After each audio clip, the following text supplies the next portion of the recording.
Ok, listo. ¿Se ve allí la pantalla de Word? Si observan la pantalla de Word. Ok, gracias. Listo. Entonces, bueno, nosotros hemos hablado un poquito de lo que es la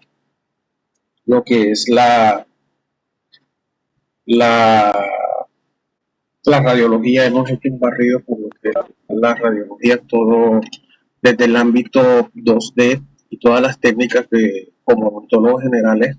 Están ustedes relacionados directamente, interpretando y llegando a los posibles diagnósticos, ¿verdad? Hay un punto fundamental, es que llega un momento en que la radiología como tal no nos da a nosotros la correcta interpretación o no nos permite a nosotros indagar al 100% la información que nos quiere arrojar el paciente a través de una imagen radiográfica. Debemos estar convencidos de que cuando nosotros hacemos radiología convencional, periapicales, panorámicas, laterales de cráneo, antero-posterior, posterior-anterior, de senos paranasales, de ATM, en fin, cualquier tipo, oclusales, Bellwin, cualquier tipo de este tipo de radiografía, cuando nosotros hacemos, estamos en unas técnicas ortorradiales o técnicas de dos dimensiones. Entonces, si yo quiero analizar profundidad y ubicación exacta y este compromiso exacto de una lesión, si está relacionado o no con un diente, en fin, más allá de la técnica de Clark, mucho más allá de la técnica de Clark, debo ingresar a técnicas especializadas que me brindan información en tercera dimensión. Estas técnicas están cobijadas por la tomografía computarizada y la resonancia magnética. ¿Ok? No son términos nuevos, son términos ya tienen su tiempo en la práctica clínica. La tomografía ha recibido muchísimos nombres, entre los más sobresalientes: tomografía de reconstrucción computarizada, barrido tomográfico computarizado, y el que más se llama tomografía axial computarizada. Por eso es el nombre de TAC, tomografía axial computarizada. No todo lo que nosotros vemos ahorita mismo es TAC. Ahorita vamos a hablar de eso. Entonces, ¿qué es el TAC? Un tubo radiográfico que emite un haz de rayos X, o sea, hay que tener en cuenta esto. Sigue siendo una radiografía, sigue siendo una imagen a través de rayos de radiación ionizante, ¿ya? En forma de abanico, que finalmente que son colimados en un giro de 360 grados. Colimados que son como agrupados, direccionados, en fin, en un giro de 360 grados sobre el paciente.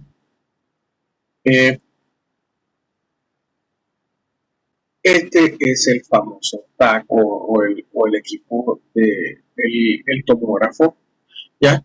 Donde nosotros colocamos en contacto o exponemos a la radiación.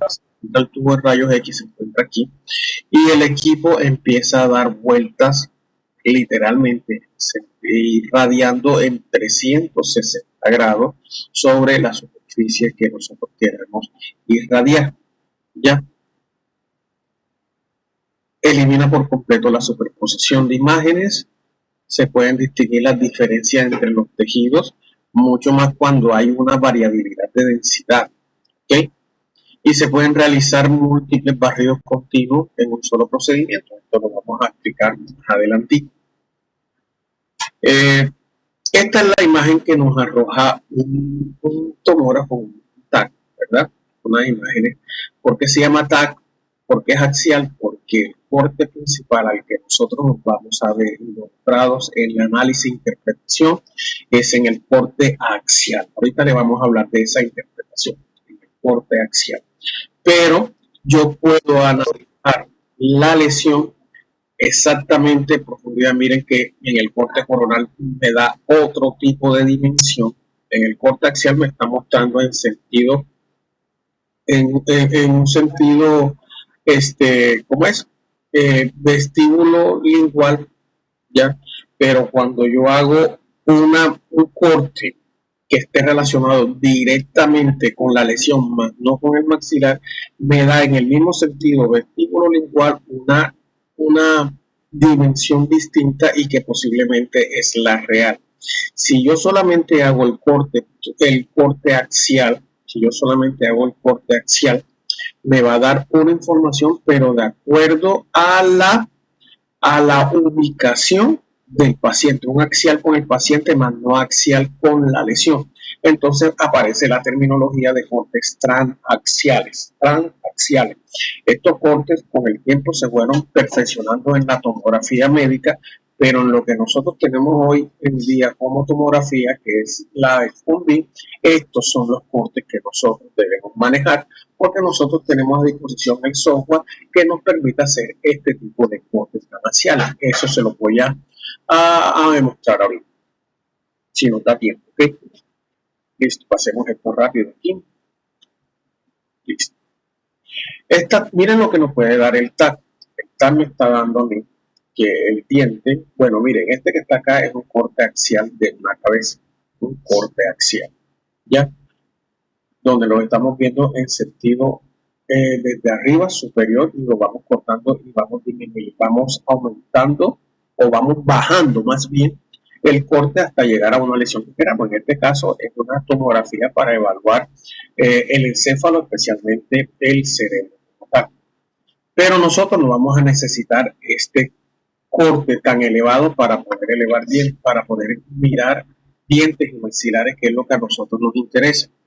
Realmente están por ahí cometiendo unos errores porque ya he recibido en este mes pasado, precisamente recibí 3 tomografías para análisis donde fueron hechas con este tipo de tomografía, y este tipo de tomografía no nos sirven al 100% para evaluar este tipo de hallazgo porque no nos da la nitidez ni la especificidad. ¿Por qué? Porque por la amplitud del rango de adquisición que se tiene. Eso ahorita lo vamos a ver un poquito. Entonces, ¿qué me permite? Si yo tomo una radiografía, normalmente voy a ver el canino, un canino impactado, pero la radiografía no me va a decir a mí dónde se encuentra ese canino, ¿verdad? Cuando yo hago la técnica tomográfica en el corte axial, me va a estar diciendo que el canino impactado que yo vi en una radiografía panorámica, lo voy a encontrar en este caso en palatino, en lingual, perdón. No, este es palatino, no sé, en palatino. Pero además de eso me puede ir diciendo a qué profundidad está. Si se dan cuenta que a medida que va subiendo un poquito el corte, va desapareciendo el canino impactado, y eso me va dando a mí una idea a qué profundidad se encuentra al momento de yo querer abrir un colgado y hacer una osteotomía para buscarlo y extraerlo. ¿Ok? Todo eso, información nos la da la tomografía. Como les venía diciendo, nosotros no usamos el TAC clásico. Nosotros usamos una técnica distinta que se llama CONBIN, haz de cono. ¿Ok? El técnica de CONBIN precisamente a nosotros nos ha ayudado muchísimo desde todas las áreas de la odontología. Imaginemos si nosotros tenemos este diente que está aquí, que es el mismo de todos los sectores, ¿verdad? Esta radiografía, y nos damos cuenta a esta región que estamos viendo. Si nosotros vemos esta radiografía, ustedes que son expertos en la gran pregunta, doctor, ¿será que se me va a endodoncia? ¿Verdad? Radiográficamente, si ustedes miran y hacen técnicas radiográficas las que quieran, se van a dar cuenta que el diente está delimitado por un ligamento periodontal, ¿verdad? Que hay una lesión, una obturación que se encuentra desadaptada y que, digamos, el diente le dio negativo a las pruebas de sensibilidad. ¿Qué diagnóstico le dan en esta categoría como la tenemos aquí? Negativo a la prueba de sensibilidad, ligamento continuo. ¿Qué diagnóstico le dan? A ver, ¿quién se atreve a darme un diagnóstico? A ver, Laura, ¿qué diagnóstico darías tú?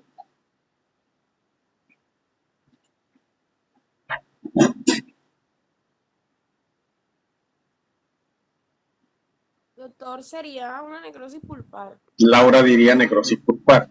Bien. Andrea, ¿qué diagnóstico dirías tú?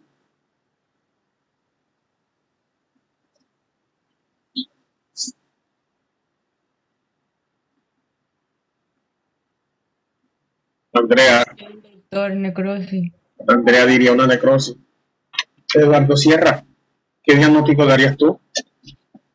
También la necrosis, doctor. Una necrosis, está bien. Ya llegó Adriana Badel, ¿está por ahí? Adri, ¿qué diagnóstico darías tú?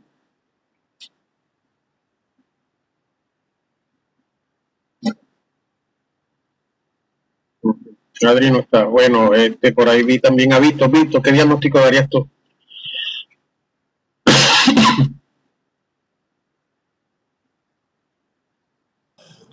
No sé,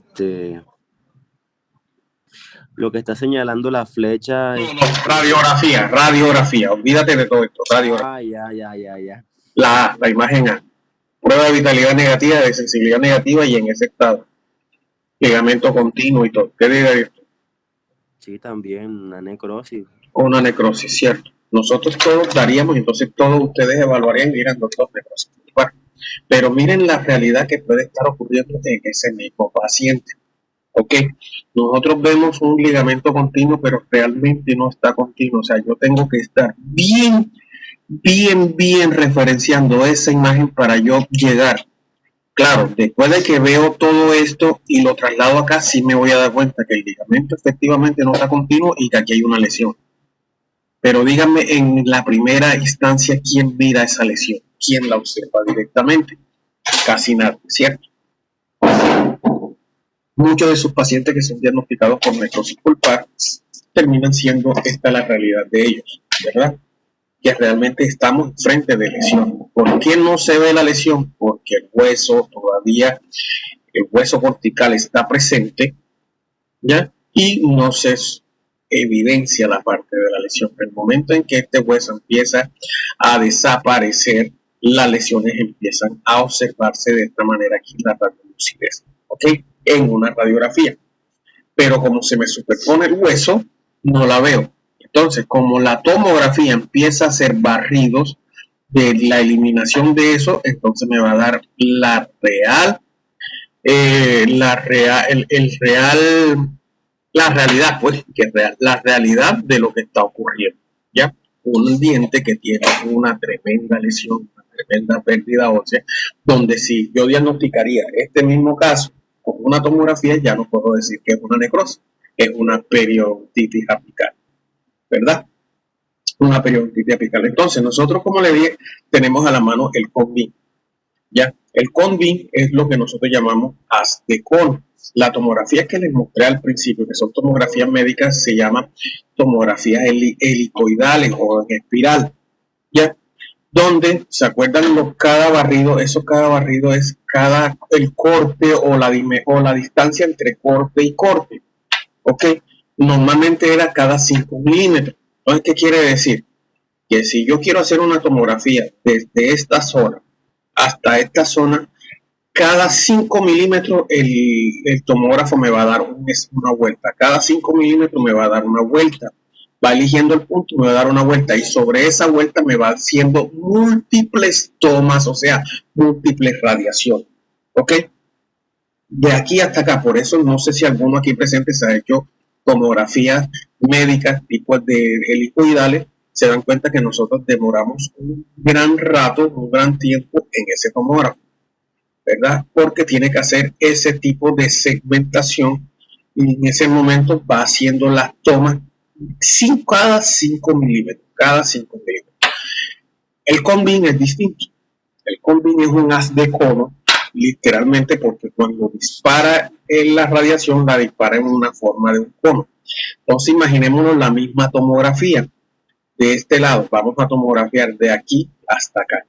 Si el cono cuando uno dispara y uno ubica el maxilar y uno se da cuenta que el cono que tengo a disposición es capaz de irradiar o de abarcar inmediatamente la zona tomografía, ¿cuántas vueltas creen ustedes que da ese tomógrafo para obtener toda la imagen?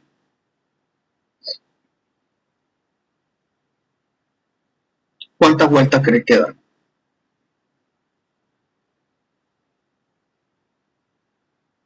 ¿Quién se atreve a responder? Miren, les repito, cada 5 milímetros va dando una vuelta, 5 milímetros va dando una vuelta y va dando múltiples radiaciones. En cambio acá toma de una sola medida toda la zona. ¿Cuántas vueltas creen ustedes que da para que aparezca la imagen?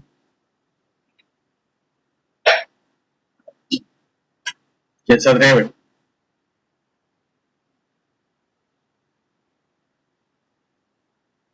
Nadie. ¿Quién dice algo? Juan David, ¿qué dices? Doctor, yo digo que más o menos como 20 a 25 vueltas. Juan David dice 20 a 25 vueltas. ¿Quién más dice otra cosa? Ismael, tira, ¿qué dices tú?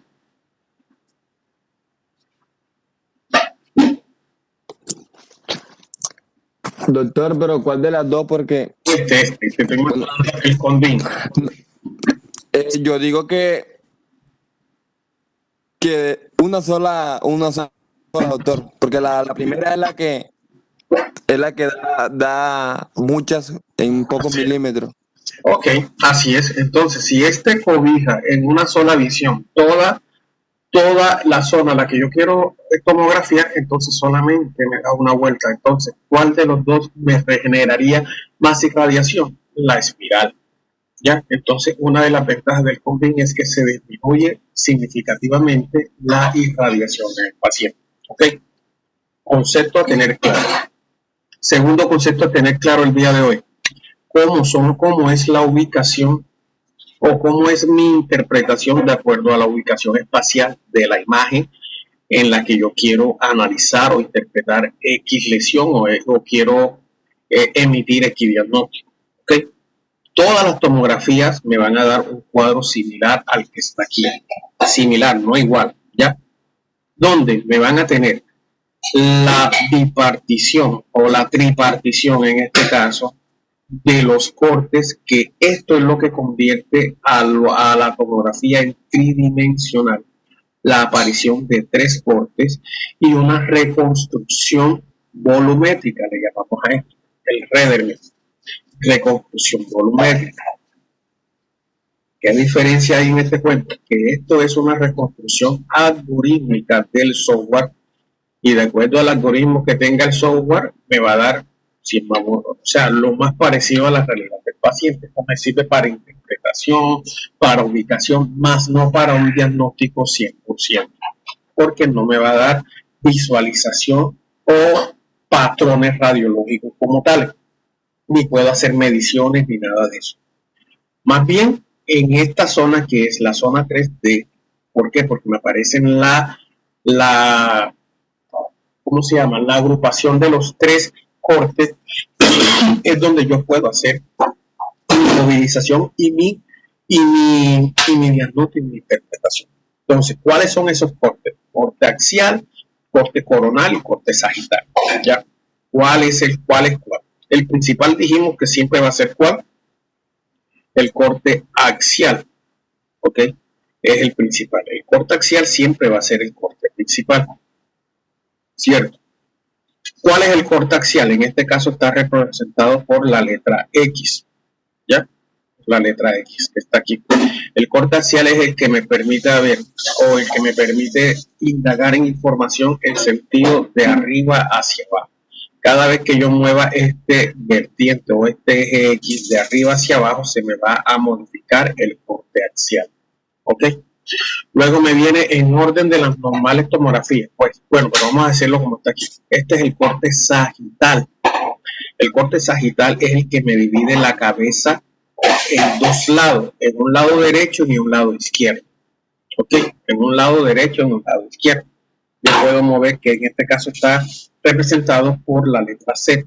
Yo puedo moverme de derecha a izquierda. Pero ¿cómo me va a hacer la visualización? Mire el sentido, ¿cómo me lo parte? Así, en un sentido sagital, vale la palabra, porque aquí está la sutura sagital, ¿cierto? ¿Y cómo va a ser la visualización? La visualización que yo voy a tener en cuenta aquí es la visualización vestibular y o vestibular y lingual, ¿ya? Esta es la visualización que me va a dar, en la medida que yo me voy echando para acá, va visualizando los distintos dientes, ¿verdad? Y la otra que está representada por en la letra Y, aquí está la sutura coronal, quiere decir que es que el corte coronal. Pasa y me rompe la cabeza o el cuerpo en dos partes, en una parte anterior y una parte posterior. Y la visualización es esta.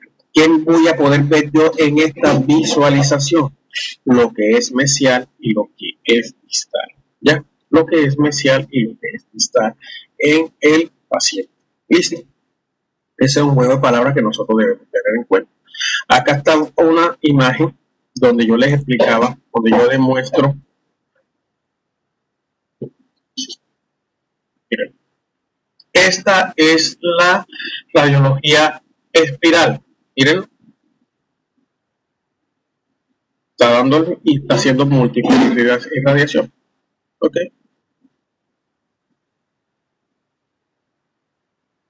Listo. Ahí va el primer corte. Entonces, sigue moviéndose y en la medida que se va moviendo, ahí va toda la irradiación.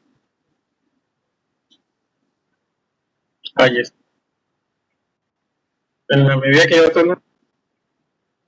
Ok, entonces, ¿qué me da esto? Múltiples irradiaciones, ¿verdad? El CONVIN, entonces el CONVIN es distinto. Yo en el CONVIN puedo elegir cuál es la fase que yo necesito. Primero hace algo que se llama el Scout View. La mayoría de los tomógrafos hace eso. El Scout View es una primera toma para darse cuenta si todo está ubicado correctamente. Y si todo está ubicado correctamente, él simplemente va a dar una vuelta. ¿Ya? Un giro. Listo.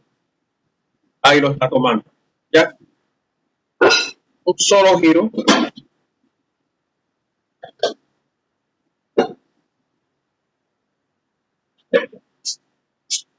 Listo. Cuando hace el primer giro, el único giro ya toma, cuando ya obtiene la información, inmediatamente le pasa el sol. Los factores de exposición son menores y el tiempo de exposición es menos. Por ende, la radiación y los daños que podemos tener por radiación son mucho más disminuidos. ¿Ok? A tener en cuenta. Otro punto a tener en cuenta para yo poder hacer o para yo poder interpretar o para yo poder ver una tomografía, ¿cuál es? Es como cuando ustedes van a comprar un celular. Yo estoy más que seguro que más de uno de los aquí presentes, cuando compra un celular, lo primero que mira ¿qué es?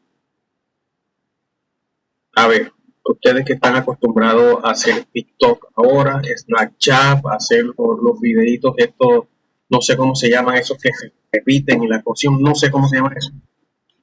Y que están acostumbrados a tomarse sus fotos para las historias de Facebook, historias de Instagram, en fin. ¿Qué es lo primero que ven en un celular entonces? La capacidad, doctor. La capacidad. La capacidad y la cámara. Yo digo que más que la capacidad de la cámara, ¿cierto? Más que la capacidad de la cámara. ¿Ya? Entonces, en la cámara, ¿qué le ven? Los megapíxeles, ¿verdad? Los megapíxeles, entonces, entre más megapíxeles o menos megapíxeles, ¿es mejor la cámara? Entre más megapíxeles, mucho mejor, doctor. Totalmente. Entonces, el megapíxel es el punto que le da volumen o que le da origen a una imagen, ¿cierto? Entre el megapíxel o el píxel sea pequeño, más pequeño, entre lo más pequeño posible, la imagen tiende a ser más nítida, más precisa, más definida, ¿cierto? Ese mismo concepto lo pasamos a tomografía, pero ya en tomografía nosotros no tenemos el píxel. Nosotros el píxel lo cambiamos por algo que se llama el voxel, que es ya tridimensional, es volumétrico y es un cubo, ¿ok? Un cubo. Listo. Entonces, el voxel, la unidad o la parte fundamental de una imagen tridimensional es el voxel. Entonces, entre el voxel sea más pequeño, la calidad de la imagen es mucho mejor, es superior. Hoy día estamos manejando voxeles pequeños como de 80 micras. ¿Ya? 80 micras. De hecho, es el voxel más pequeño que yo conozco hasta el día de hoy.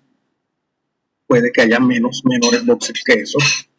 De pronto los microtomógrafos manejan muchísimo más pequeño eso. Pero imaginémonos que 80 micras es un voxel muy pequeño que a mí me permite visualizar con nitidez y con precisión o con mayor precisión una imagen o una lesión. Ya, una imagen o una lesión. Listo.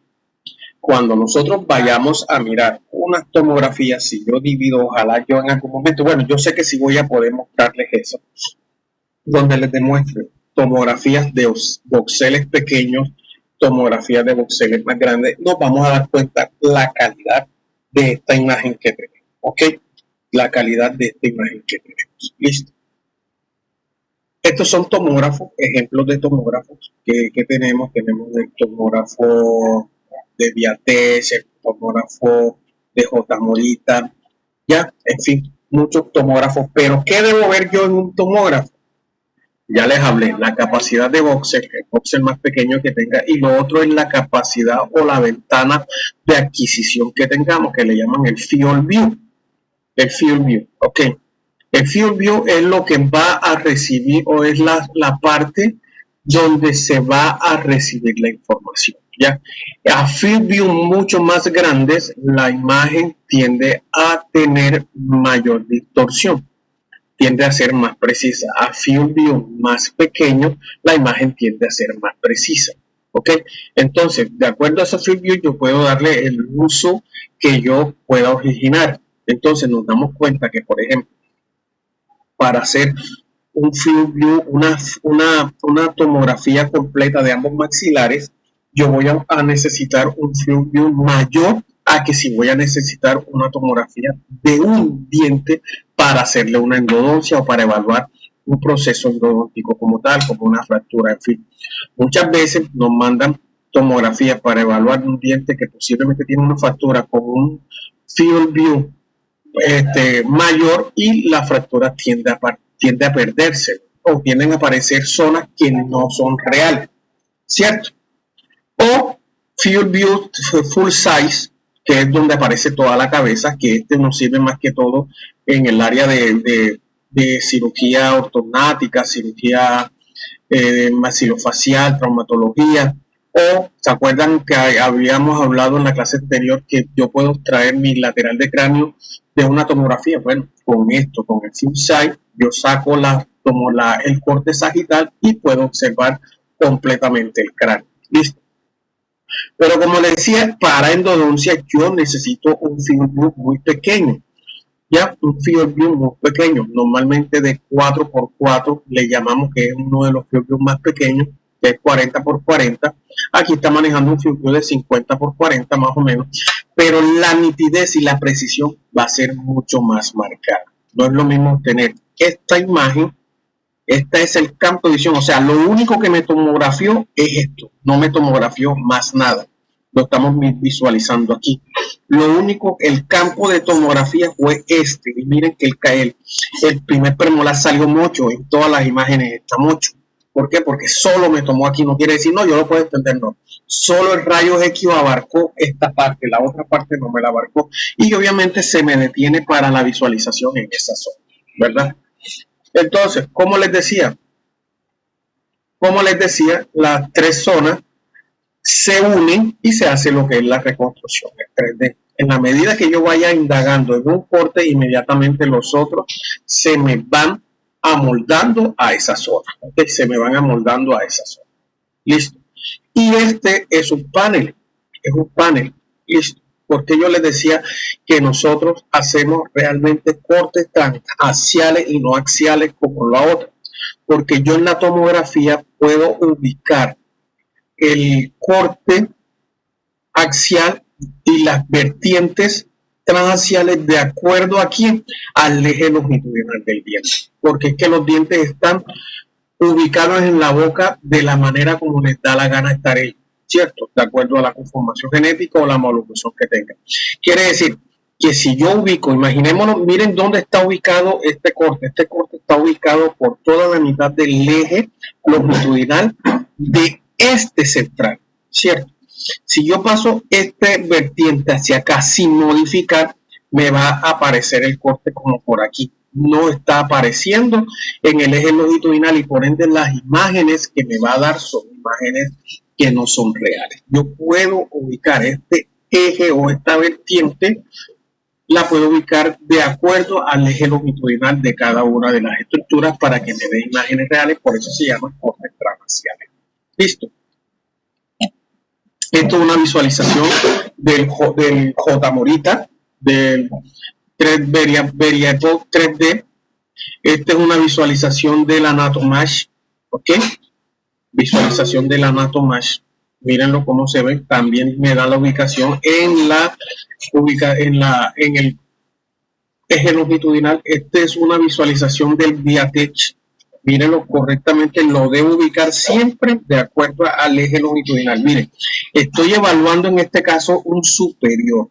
Ya estoy en el eje superior y miren el inferior cómo está, como lo vio, porque no estoy evaluando el inferior. Ya, y por ende no me sale la visualización del inferior, ¿verdad? ¿Cuáles son esas aplicaciones en las cuales yo puedo hacer la tomografía en odontología? Yo puedo ubicarla para implantología, ya, donde yo puedo determinar exactamente cuál es la profundidad de hueso que tengo, la cercanía con el seno paranasal, el estadio de la membrana de Schneider. Puedo ubicar la ATM como tal. Ojo, ATM mientras el daño que estoy evaluando sea un daño óseo, ¿ok? Como en este caso, aplanamiento de los cóndilos, en fin, aplanamiento de la eminencia articular, de la cavidad glenoidea, en fin. Pero si el daño es netamente del ligamento o del disco, yo no puedo evaluarlo con una tomografía y debo pasar a la resonancia magnética, que es de uso para tejidos blandos como tal, ¿cierto? Puedo observar la realidad de la enfermedad periodontal. Yo en una radiografía veo aquí hay una pérdida ósea, pero realmente ¿qué está ocurriendo? La pérdida ósea de lado a lado y el diente en la manera como está padeciendo realmente. La realidad de la patología, yo puedo observar esta lesión aquí desmarcada y puedo diagnosticar, pero no puedo determinar exactamente hacia dónde o hasta qué punto se me está o sea, hasta dónde se me está extendiendo, cuál es la extensión real y los compromisos reales de esa lesión. Ya, si este ápice está comprometido o no está comprometido, en fin, yo todo lo puedo visualizar y miremos la expansión de las corticales que yo no puedo ver en este sentido coronal del paciente, en esta radiografía panorámica como tal. Podemos ver la real extensión de la lesión que abarca inclusive los premolares del diente, del hueso, cosa que aquí solamente observaríamos que está limitada hasta los molares, ¿cierto? Otro número de patologías, ¿ya? Número de patologías que vemos, lesiones reales, donde aquí vemos una lesión y una, ¿cómo es? Una expansión, un giro o una agresión, agresión de los dientes, movimiento de las raíces. Cuando hacemos tomografía aparecen lesiones reales, inclusive como ameloblastoma, lesiones cancerígenas para ver el compromiso real que tienen esos dientes o la malignidad o no malignidad, que es lo que vamos a ver posteriormente, dientes que terminan en osteosarcoma. También podemos observar la calidad de los senos paranasales, ¿cierto? La calidad de los senos paranasales, donde nosotros vemos un seno paranasal en una tomografía lo tengo que ver totalmente hipodenso. ¿Por qué? Porque es un espacio vacío lleno de aire. Si ya yo le veo alguna hiperdensidad o tendencia a la hiperdensidad, es porque el seno paranasal se encuentra con cierto contenido y aparecen las sinusitis, ¿cierto? Quistes sinoviales, quistes de los senos paranasales. En fin, lo que les decía, caninos impactados. ¿Y por qué razón? Este es un caso allá de la Universidad de Andrea Gutiérrez con Jorge Pérez. ¿Por qué no sale? ¿Por qué nunca salió? Y nos damos cuenta de estos de pequeños dentículos que son ¿qué? Unos odontomas. Un odontoma compuesto. La tomografía me da el detalle, cuánto mide el odontoma, exactamente un odontoma muy pequeño, dónde está ubicado, a cuánto del diente, por dónde debo hacer la incisión para extraerlo para que pueda salir. Otro trabajo nuestro, que es la medición, me puede dar a mí la cercanía real o mucho más aproximada entre los terceros molares y la presencia del conducto dentario inferior, ¿ok? Al momento de yo hacer extracciones para no tener lesiones como tales. Por ejemplo, este es nuestro trabajo con Eira, con María Ramírez, ¿cierto? Natalia, donde medíamos realmente esa proximidad. Nosotros podemos determinar con una tomografía si el conducto se encuentra debajo totalmente o si se encuentra por vestibular o por lingual y a cuánta distancia se encuentra. Miren, por ejemplo, este es vestibular y conducto. No todos los mundos es igual, todos los pacientes son distintos. En fin, la calidad del connervio, nosotros vemos esto a veces en una radiografía, pero esto no lo vamos a ver. Con la tomografía me puedo dar cuenta que los nervios se pueden bifurcar y que esto puede ser un problema para un diente que se encuentra, por ejemplo, aquí metido, ¿verdad? Para hacerle cirugía donde yo lo corte, genero inmediatamente la sensación de parestesia. En endodoncia, como lo vimos en el caso anterior, me muestran esta radiografía y ¿qué pasa? Esta radiografía para mí es lo más común. Una lesión, un diente con un poste, ¿qué digo yo? O hago cirugía, porque de pronto el poste está más grande, imaginémonos que el poste estuviera más por acá, o yo digo, retiro el poste y hago retratamiento, ¿cierto? Normalmente todas estas zonas, pero cuando hago la tomografía, me doy cuenta que la lesión no es hasta aquí, la lesión es hasta acá arriba, más o menos, ¿ok? En esta zona todavía hay hueso, pero por dentro no. ¿Y qué quiere decir en esa zona? Que el núcleo estaba desviado, mírenlo, aquí se ve un poquito desviado, y en esa zona hay fractura. Esto es un signo clásico de fractura, una lesión en J que rodea la raíz. Miren que había lesión inclusive hasta esta zona que nadie la había visto. Miren aquí donde está rodeándote. Es una fractura que estamos viendo, ¿verdad? Conductos accesorios que no podíamos ver nosotros nunca con un diente, porque miren que se encuentra hacia dónde, hacia palatino, una endodoncia y la lesión persistente, y allí pudimos ver el conducto accesorio como tal. Lo mismo acá, conductos accesorios que en este caso se obturó, en este caso no lo obturaron, ¿verdad? Allí está el conductico accesorio, que solo lo podemos ver con una tomografía. Si yo hago la radiografía, miren, el conducto está hacia palatino, no lo voy a poder ver porque se le superpone el conducto principal. A este diente le pueden hacer 10.000 retratamientos, pero si no obturan esta parte, esta lesión jamás saldrá. Entonces, por eso la tomografía y se le hizo su cirugía para eliminar esa zona. Fracturas. Por más retratamiento que le hagas, esta fractura nunca va a permitir que cicatrice esta zona. ¿Por qué? Porque allí no hay un sellado. Y esto originado por ese daño que se encuentra allí. ¿Listo? En ortodoncia, mírenlo, lo que yo les decía, en ortodoncia hay mucho uso de la tomografía realmente, pero esto era lo que yo les decía, se saca del full size una lateral de cráneo y miren, dándole los puntos inmediatamente me hace los trazos cefalométricos, pero también puedo evaluar cómo está la cortical anterior, la cortical vestibular, para ver hacia dónde debo mover, no debo mover, en fin. Puedo ubicar los dientes exactamente para yo hacerle, miren, estos son tracciones intraóseas de los caninos incluidos, donde le colocan un botón ortodóntico y con fuerza lo van sacando y lo van reposicionando en lugares donde debe estar, ¿ya? Y el traumaterolamín, bueno, en fin, ya todas estas cositas, hay otro tipo de usos como tal. ¿Listo? Lo que tengo acá después es una serie de casos clínicos donde les voy mostrando cómo la tomografía a mí me ha ayudado mucho para llegar a ese tipo de diagnóstico, a ese tipo de pronóstico y poder tratar al diente, ¿ok? Voy a dejar hasta aquí para seguir en la próxima clase.